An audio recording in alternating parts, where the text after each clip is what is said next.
Mawusuka ubona umuntu simhlikihla kanje ebolelwe inyawo, kulabantu ababekela imeqo ematragini, ezimotweni, egcekeni, uthole inyawo zakho seziluma ngalendlela ongazi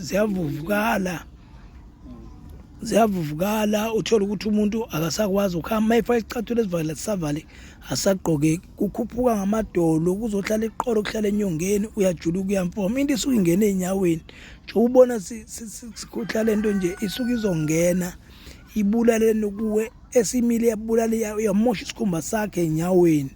Siyalapha sisuse konke ukufa, but kunembiza ofanele uyithole lapha, le ugazi lami fanele uthole insizi leyobulumbu oyikhothakho ebulala yonke lento nayo ngaphakathi, ngoba lokhu sekuzobulala ingaphandle lakho. Siqinisile mase singabelaphi. Siyabonga.